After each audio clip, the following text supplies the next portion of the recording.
Aí, Nos doutor, achamos, padre. Boa tarde para como é que você você. está? Padre, se a gente se Boa achou no tarde, meio da prazer. procissão em Jerusalém, a gente não ia deixar de se achar aqui, né?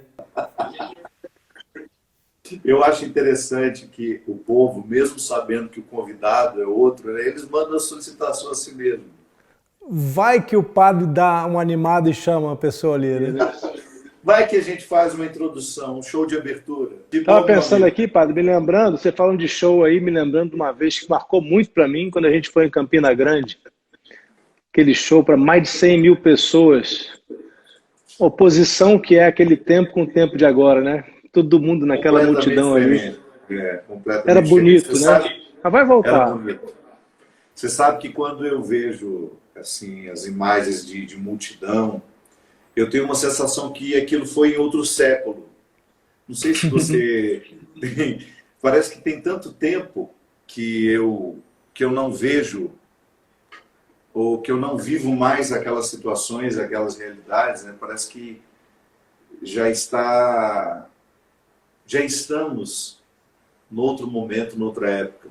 É, a impressão que dá quando a gente vê aquelas imagens é que a gente está olhando para uma era que passou, né? Que nem talvez fosse a nossa era, né? Um momento distante. Eu vim aqui para um lugarzinho especial, que é onde a gente toca música aqui em casa. Então, em sua homenagem, para estar com você, se você estivesse aqui hoje, aqui na França, eu ia te receber aqui nessa salinha, que é onde a gente tem os instrumentos de música, tem o som, um lugar que a gente gosta e eu sei que você gostaria. Então essa foi a escolha do lugar aqui. Que maravilha, meu amigo, que maravilha. Para quem não sabe, o Rodrigo também é músico. Músico muito frustrado, né? Mas você tem a sensibilidade, que é aquilo que a universidade não nos dá, que o estudo não nos dá. A gente pode educar a sensibilidade, mas é preciso tê-la. E você tem. Aliás, a arte, né, te toca muito, é uma via por onde você experimenta a transcendência. Você que é tão racional, você fica todo quebrado quando a música acontece. Isso é muito bom, né? É curioso você ter essa visão de mim como racional, porque eu não me acho tão racional assim. Eu não sei se foi também uma fase, o jornalismo me exigia muita racionalidade e a saída do jornalismo me conectou mais de novo com a arte. Então, por exemplo, agora eu comecei um canal no YouTube que eu uso muito esse lado, né? A gente está fazendo algumas encenações, eu canto desafinado mesmo, mas com o propósito de comunicar alguma coisa, né? Claro, então, é um outro lado que aflora, quando você não está ali, né, dentro de uma obrigação de contar uma notícia, de rapidamente informar, é diferente, né? Eu acho que vocês, jornalistas, acabam vendo o mundo muito pelo filtro da racionalidade. Porque vocês precisam conferir tudo, né, antes de dizer. Não dá para ter uma informação e confiar nela. Não é um ato de fé. Você, de alguma forma, até você demonstrar que tem fé naquilo que você vai noticiar, você já esgotou todas as possibilidades de tentar chegar ao conhecimento da verdade. Eu acho que foi até essa curiosidade que lhe fez entrar no horizonte literário que você escolheu. Que nos primeiros momentos da sua vida, você, como escritor, eu sei que você está indo por outros caminhos agora, mas eu sei que a religiosidade lhe chamou muita atenção. Sempre foi uma pergunta para você. Por que as pessoas acreditam assim, né? E não lhe bastando a roupagem da fé, você quis, de alguma forma, criar um caminho mais antropológico, sociológico, tentar entender a manifestação religiosa em toda a sua ambiência, né? com mais amplitude. E isso foi muito bom, porque você acabou descobrindo, eu acho que você até inaugurou um novo jeito de fazer literatura, que é quando a gente vê, por exemplo, a capa do livro Aparecida, que eu acho que é o seu best-seller, né? Quando a gente olha para ele, a primeira impressão que a gente tem é que a gente está diante de um livro de fé. Mas é muito mais do que isso. É um livro de muitas informações que ajudam a fé a ficar mais solidificada, né?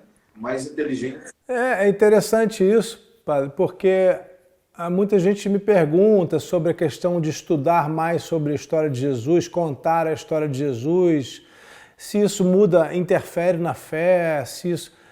São caminhos diferentes, né? Como você colocou. A compreensão do Jesus histórico é diferente, né? Da compreensão daquilo que a fé trouxe até os nossos tempos, né? Trouxe até hoje. E era para mim, né? Aí concordando com você, né? Nessa minha racionalidade, era para mim importante entender o que tinha sido de fato a história de Jesus. Eu me lembro quando eu fiz teologia, e o meu professor, José Knob, que num primeiro momento parecia racional além da conta para ser um padre, para ser um teólogo, e com o tempo eu fui compreendendo que aquela cristologia dele, ele era o professor de cristologia, ela precisava de alguma forma desmistificar algumas questões para a gente encontrar o Jesus histórico, que é importante para a nossa fé, né, o Rodrigo? Eu sei que na cabeça de muitas pessoas isso é desnecessário, mas a gente precisa compreender que nós vamos pelo caminho encontrar muitas pessoas que duvidarão mais do que a gente. Então, um pouco mais de informações, até para mostrar que a nossa fé ela não se opõe à inteligência, ou ela não se opõe aos postulados da razão.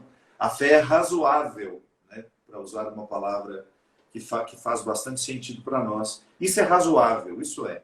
Tem significado, tem sentido. Isso não é absurdo.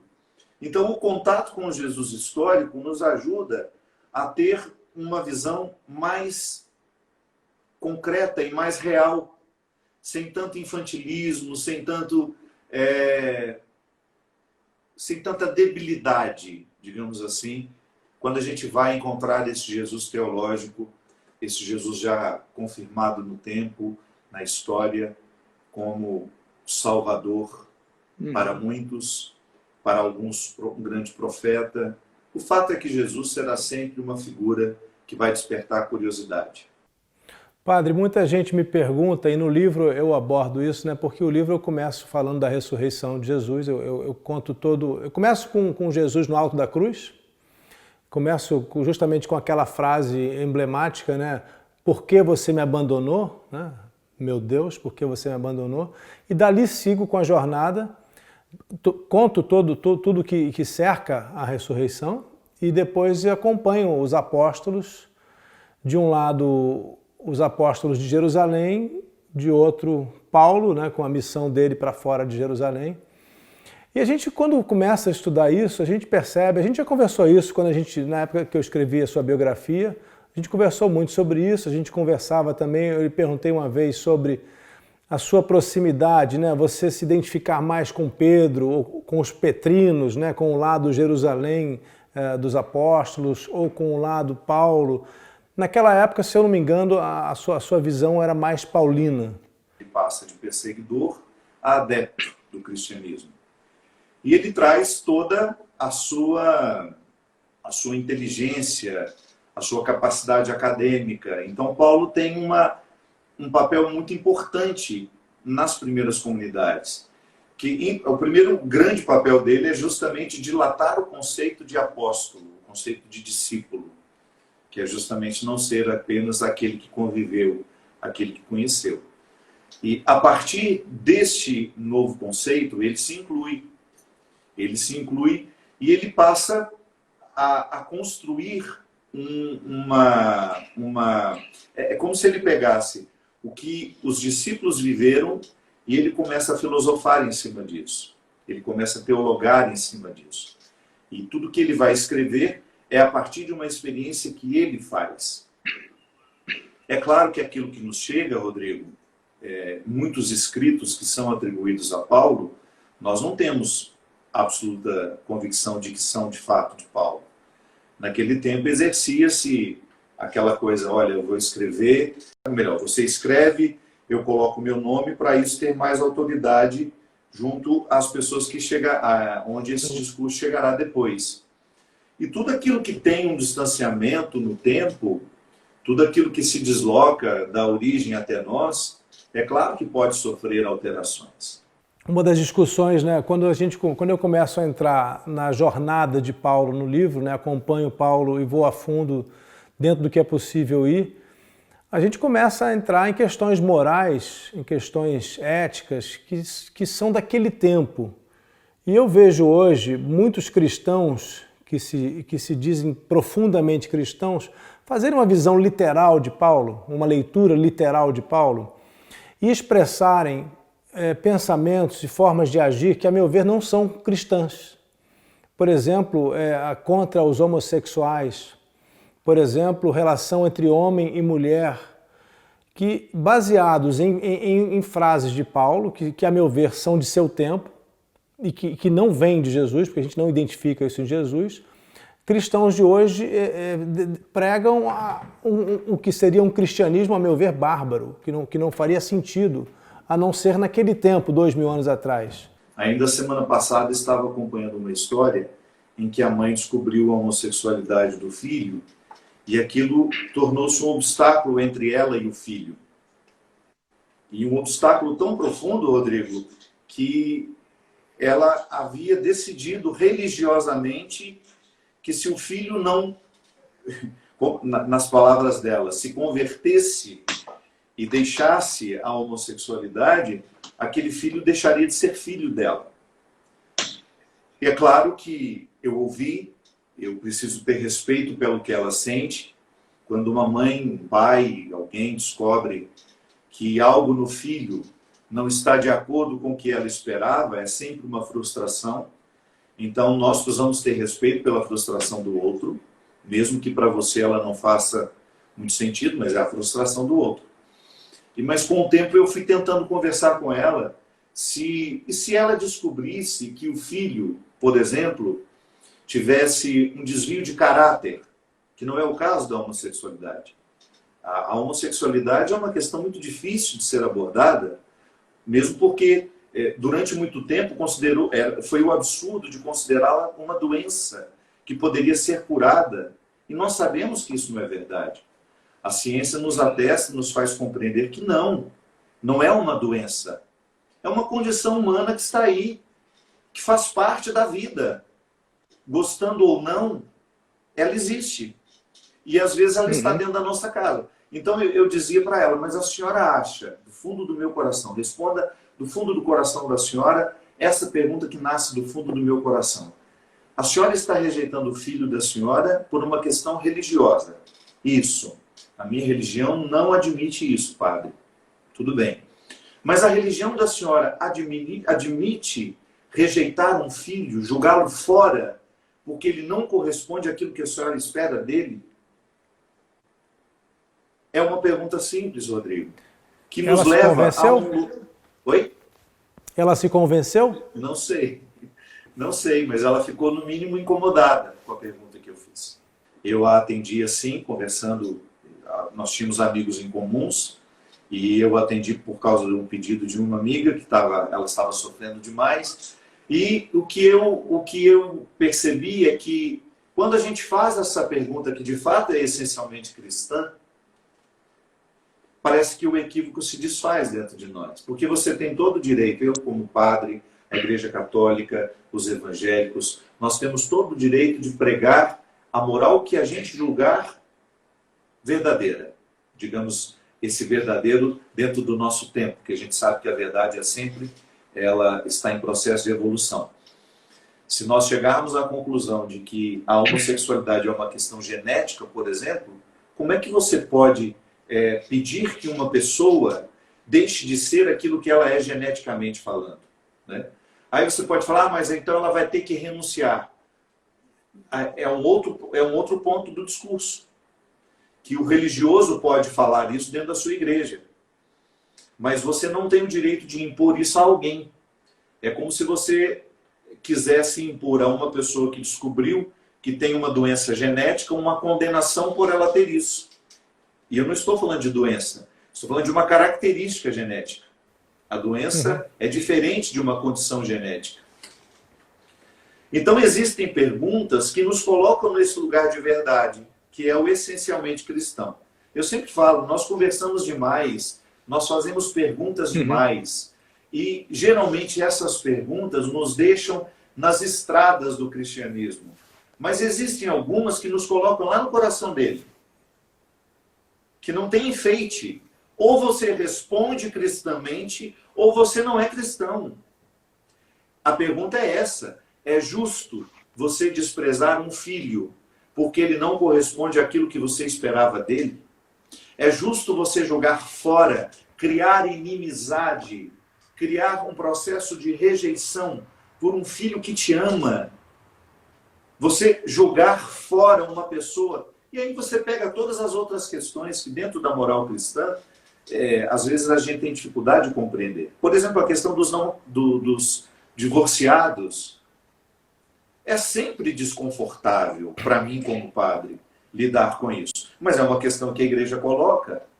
Eu não tenho como modificar isso como padre, mas eu posso, nas minhas instâncias particulares, conversar com as pessoas para que um novo entendimento vá surgindo dentro de nós. Qual é o significado da Eucaristia? Alimentar-nos espiritualmente. Tá bom, uma pessoa que não deu certo no seu casamento, ela fica proibida de alimentar-se espiritualmente, então eu estou negando. Aí vem a outra discussão: mas a presença real de Jesus está também na palavra. Tá, mas é aquela velha história. Eu lhe convido para vir à festa, mas você só pode ver e ouvir, você não pode comer. Você não pode comer do banquete. Então são muitas questões, meu amigo, que nós estamos precisando refletir.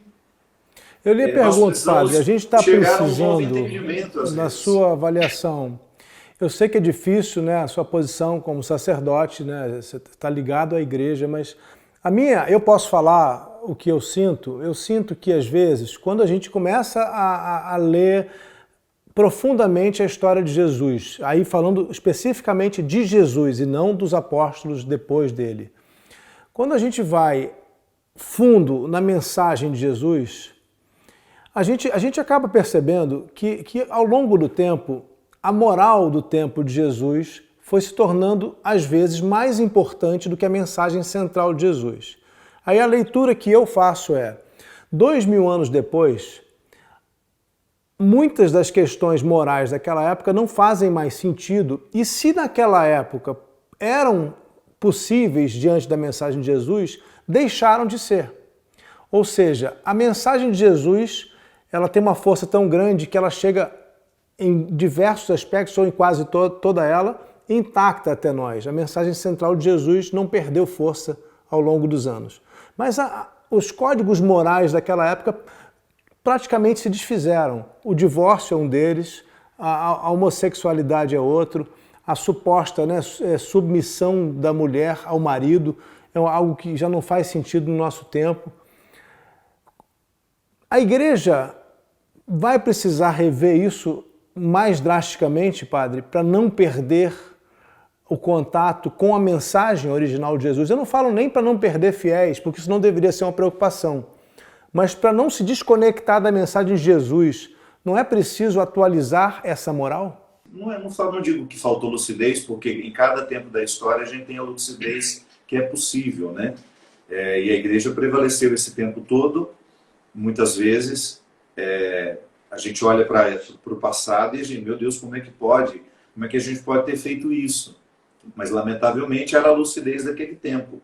Seria uma bobagem da nossa parte querer olhar para o passado com os filtros de hoje. Agora, também é uma idiotice a gente olhar para o dia de hoje com os filtros do passado, né? A gente precisa de alguma forma criar uma nova, dá a impressão que a gente está desprezando o que é antigo, não é. É uma adaptação mesmo. Ou então voltar à origem, Rodrigo, que em muitos momentos o que a gente percebe é que o discurso cristão, ele é tão cruel com as pessoas que erram, ele é tão cruel com as fragilidades humanas, que ele deixou de ser cristão. Ele passou a se tornar qualquer outra coisa. Ele vai ao Antigo Testamento. Que às vezes há ele remonta um pouco os campos de batalha do Antigo Testamento.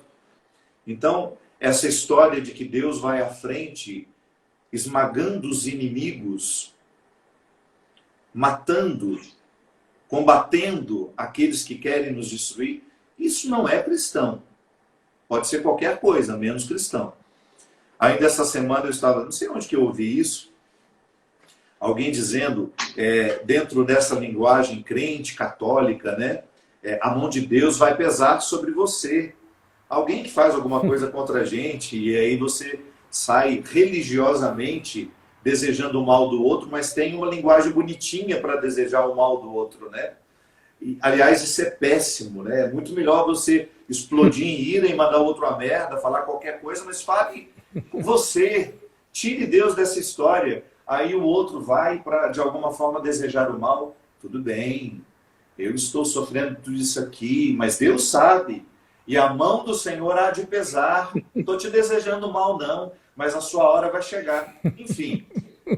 Mas eu estou, inclusive, prevendo o pensamento de Deus, né? Estou prevendo, inclusive, qual vai ser a ação de Deus sobre você. Eu estou voltando ao Antigo Testamento, aquela imagem, essas formações da nossa cabeça que colocam atitudes humanas, que constroem as atitudes humanas a partir de alguns elementos de vingança, de morte, e achamos que tudo isso seja sagrado. Então é muito difícil, Rodrigo, é muito difícil, a luta é constante, o cristianismo é um desafio o tempo todo, porque Jesus o reduziu em 2 mandamentos, amar a Deus acima de todas as coisas e ao próximo como a si mesmo.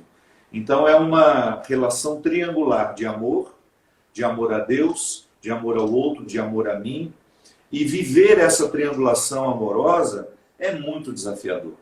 É muito desafiador, porque às vezes eu limito o meu cristianismo a um amor a Deus, excluo os outros, ou então eu faço o meu amor a Deus incluindo somente os que para mim são agradáveis, ou então faço uma experiência de amor a Deus com amor ao próximo, sem nenhum amor a mim, e aí me transformo num monstro, porque fico querendo oferecer ao outro aquilo que eu não tenho me dado.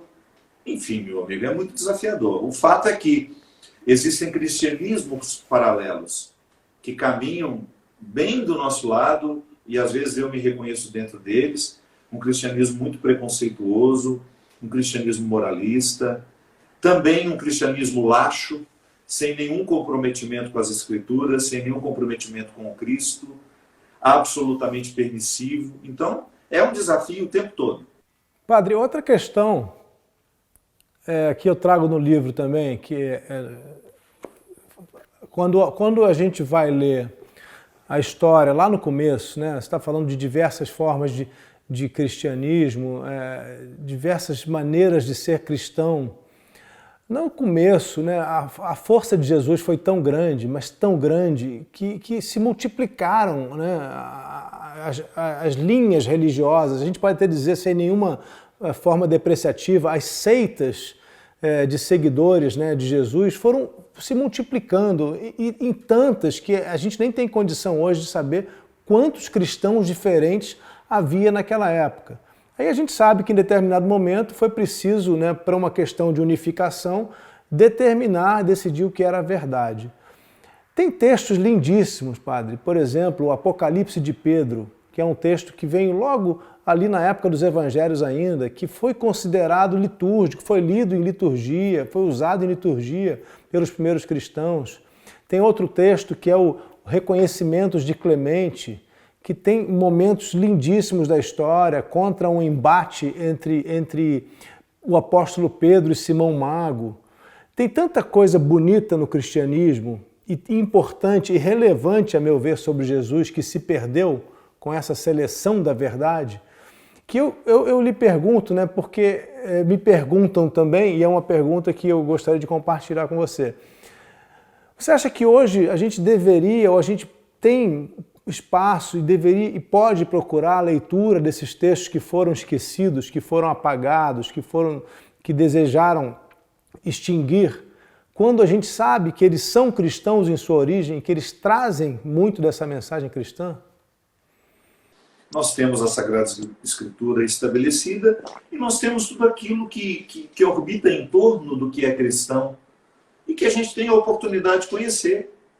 Eu sou um incentivador a minha vida toda, sempre gostei de buscar, de compreender o cristianismo pelas vias que não são as oficiais, porque eu sou curioso, eu gosto Eu gosto de ter contato com tudo aquilo que sensibiliza a minha alma. E como você mesmo disse, existem textos que não são oficiais e que nos colocam na essência do cristianismo.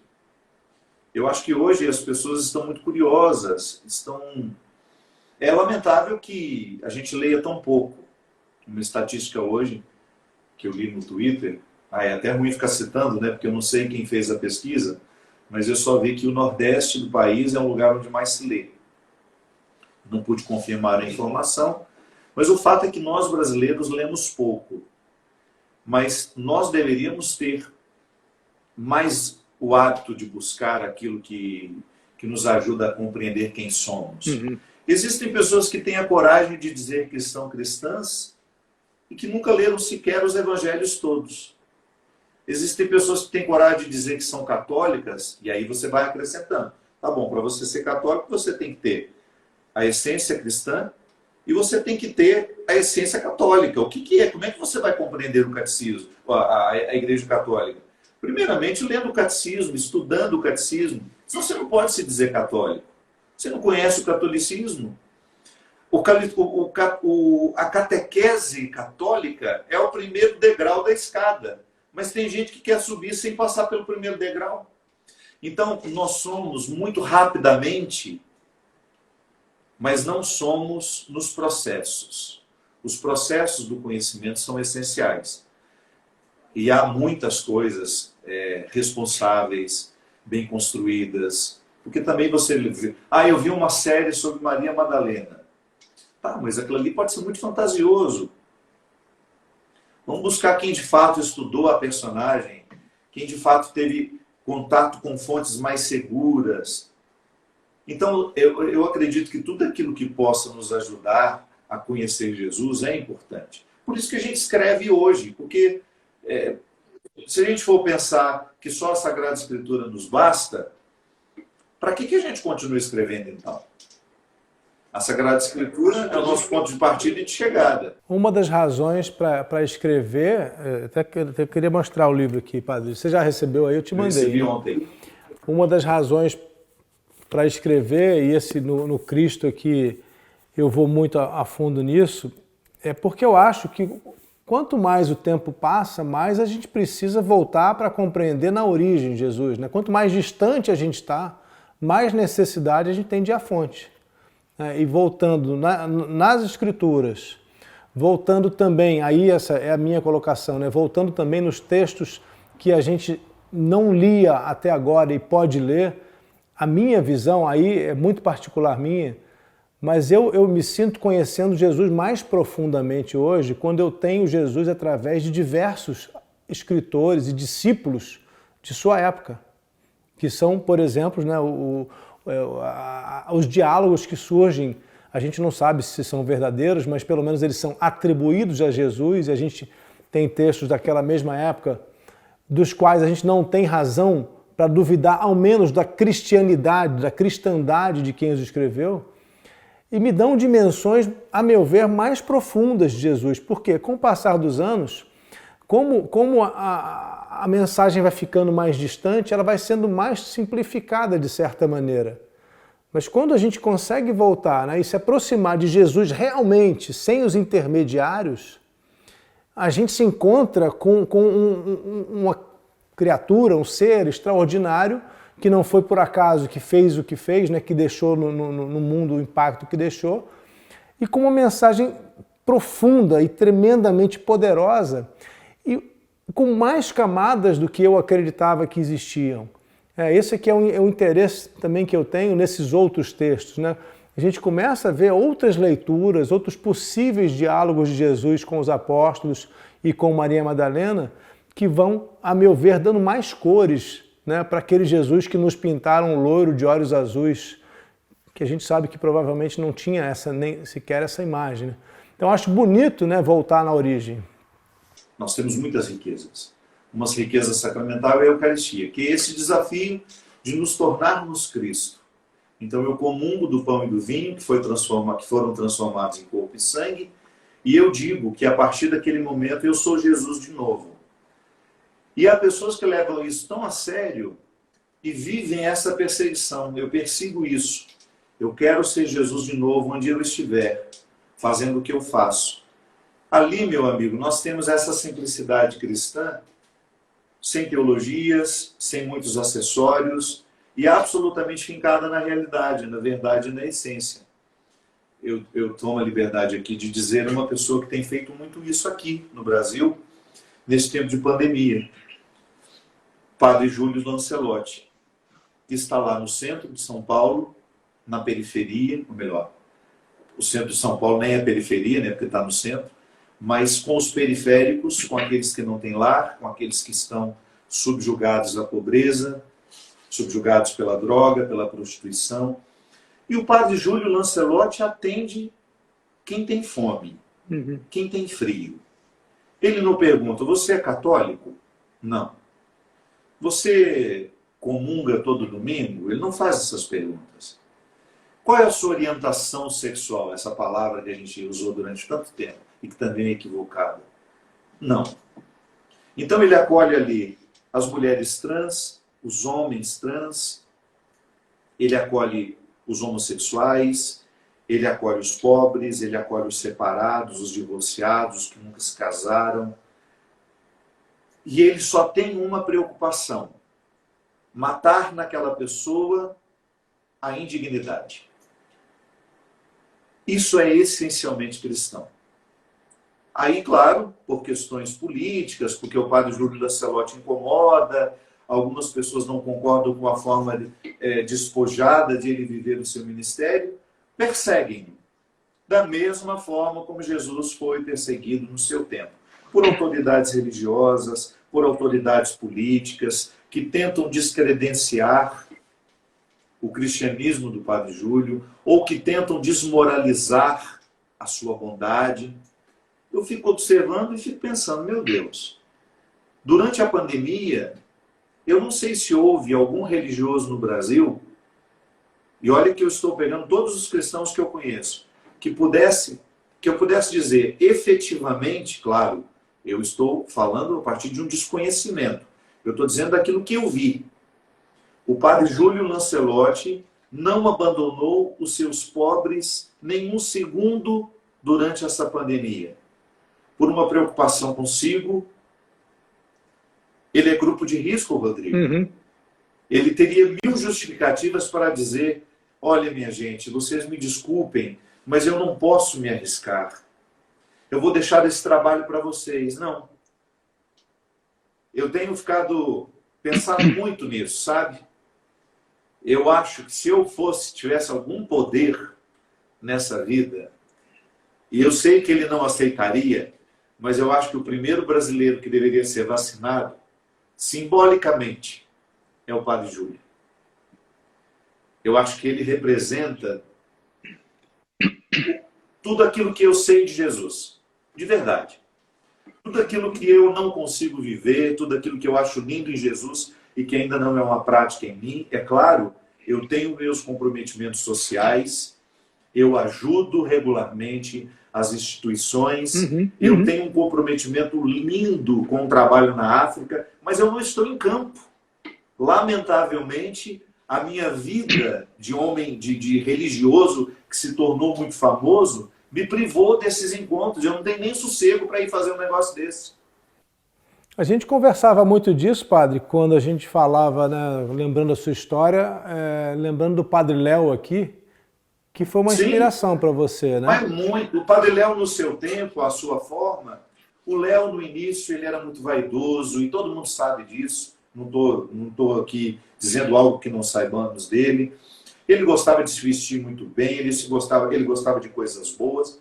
Com o tempo, meu amigo, à medida que Betânia foi crescendo, a comunidade que ele criou para recuperar os drogados, o Léo foi perdendo a vaidade dele. Ele foi perdendo... O Léo sempre gostou de ter um bom carro. Isso foi deixando de ser importante para ele. Eu acompanhei esse despojamento. Então, eu não posso dizer que eu não tive bons exemplos. Eu tenho. Hoje, por exemplo, quando nós olhamos para o Papa Francisco, nós vemos uma igreja muito mais redimida. Eu não estou dizendo que o Bento XVI não fosse, pelo amor de Deus, um grande homem, um grande papa, um dos maiores intelectuais da história da igreja. A gente precisa colocar Bento XVI no mesmo patamar que Agostinho, que Tomás de Aquino, um homem preparadíssimo para o seu ofício. Mas o que Francisco trouxe foi justamente a mensagem necessária para os nossos dias. Vamos voltar à essência. Nós não somos ouro, tampouco somos prata. O símbolo da nossa fé não deveria ser o ouro, porque nós o transformamos numa opulência que não diz respeito àquilo que nós deveríamos ser. Então tá bom, nós não vamos destruir a beleza das nossas arquiteturas, nós não vamos desprezar a beleza da arte sacra, mas nós vamos nos lembrar que elas nos inspiram, que tudo isso deveria nos inspirar simplicidade. Tudo isso deveria fazer o nosso coração ser acolhedor. Então aquele que precisa de mim, independente de qual seja a vida que ele leva, eu estou ali para servi-lo. Jesus não falou, mude de vida e depois eu te amo. Não. O único embate que Jesus viveu, Rodrigo, foi com um rapaz orgulhoso, que não queria outra coisa a não ser demonstrar ali, diante de Jesus, que ele era o bom da boca. Foi o jovem rico. E essa riqueza que Jesus, ela é muito mais ampla do que só ter poder aquisitivo. É um ensoberbamento, né? Ensoberbamento de sentir-se melhor que os outros. Essa pretensão. Olha, o meu cristianismo me fez muito melhor que você. Eu estou salvo, você é um perdido. E eu fico olhando daqui de cima. Meu Deus, que vida horrível você vive. Mas eu nunca tenho aquela sensibilidade de descer desse degrau e ir ali e me misturar para poder levar aquilo que eu tanto acho que foi bom para mim. Então é um cristianismo às vezes pretensioso, ganancioso, né? Quer se ter muito em nome da fé. Essa teologia que a gente vê, a teologia da prosperidade, que às vezes é absurda diante da proposta evangélica, é um descaminho absolutamente contrário à proposta de Jesus. Eu queria que você falasse dessa iniciativa que você tomou junto com a Ana, de ter uma livraria online para os brasileiros que moram fora do país. Pois é, padre. Você sabe que morando 15 anos fora, eu sofria muito, né? Porque eu, como você, vivo de ler, né? A gente vive lendo, procurando livro. E morando fora do Brasil, eu tinha dificuldade danada, precisava pedir para alguém trazer, amigo que vinha, traz na mala. E muita gente me perguntando, Rodrigo, onde é que eu compro seus livros aqui em Portugal, nos Estados Unidos e tal. E aí a gente, por que a gente não vê como é que faz para produzir os livros fora do Brasil e entregar perto das pessoas? Que o problema todo é a importação, né? Os livros brasileiros não chegam fora porque é muito caro você mandar um livro de navio ou de avião e demora demais. Então eu ajudei a Ana Cristina, minha mulher, a fundar a Boa Books, né, que é uma livraria. E hoje a Boa Books está aí com já milhares de livros de brasileiros, não só de autores brasileiros, mas de edições brasileiras que chegam às pessoas que moram fora do Brasil. Então é como se fosse a mesma coisa que comprar na Amazon, mas é uma livraria de livros do Brasil só, e que não tem fora do Brasil esses livros porque não chegam. Então está sendo muito bom, tanto para as editoras como para os autores brasileiros, mas principalmente para os leitores, né, que conseguem rapidamente ter um livro que acabou de sair do Brasil, no Brasil, e com os preços locais. Então foi primeiro uma ideia que era para resolver um problema nosso, e aí para a Ana Cristina virou um trabalho, uma livraria. Tem várias pessoas trabalhando hoje, tem gente em Portugal, tem gente nos Estados Unidos, tem gente no Brasil. Chama-se boabooks.com, né? Para quem está fora aí, BOOKS.com é a livraria. E em breve, bom, meus livros estão lá, e eu acho que o nosso também já está lá, viu?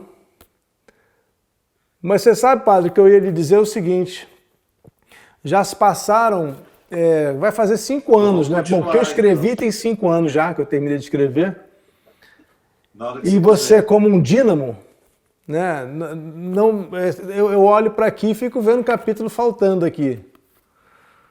Acho que está na hora da gente fazer uma revisão, uma atualização. Foi muito bom. Foi muito bom. Acho que precisa porque a história... Eu amo esse livro, eu realmente adorei escrever a sua história, adorei todo o processo de pesquisa, né? Você lembra como a gente acabou descobrindo umas coisas do seu...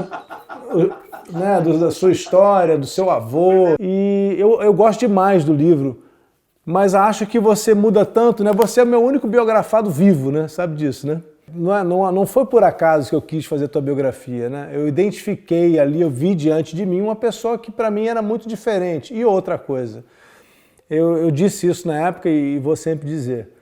Você me trazia respostas e continua trazendo, não é por acaso, né, que tem tanta gente que te ouve e quer te ouvir. Você traz respostas sobre o cristianismo que eu não encontrava em outros lugares. E você conseguiu se comunicar comigo, né? O que você dizia se comunicava comigo, como eu percebo, obviamente, que é por isso que você se comunica com milhões de pessoas tão bem, né?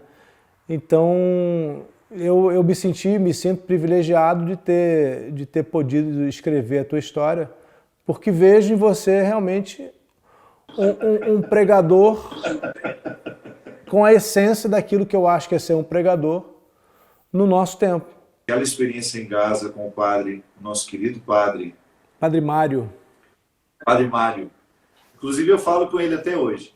Padre Mário nos proporcionou aquela oportunidade única de conhecer aquele cristianismo também tão próximo da essência, tão próximo da verdade. Ele é daquelas pessoas raras, né? Como você falou do Padre Júlio Lancelotti, Padre Léo. Acho que o Padre Mário a gente pode colocar no mesmo grupo. No mesmo lugar. Muito obrigado. Foi um prazer estar com você. Espero que essa pandemia vá logo embora para a gente se ver pessoalmente em breve. Vejo a hora de sentar meu querido padre. Vai, tem um violão aqui, você não pensa não que tem um violão aqui, tá? Tem um piano aqui atrás, tá te esperando aqui. E eu não vou deixar você com essa história de não canto mais, não faço mais show, não vem com isso não. Que quando eu escuto alguém falar boa noite São Paulo, já me lembro logo da disparada. Obrigado, meus boa noite para todo mundo. Obrigado, seguidores do Rodrigo. Boa noite para vocês. Obrigado, meu amigo. Boa noite. Fica com Deus. Obrigado.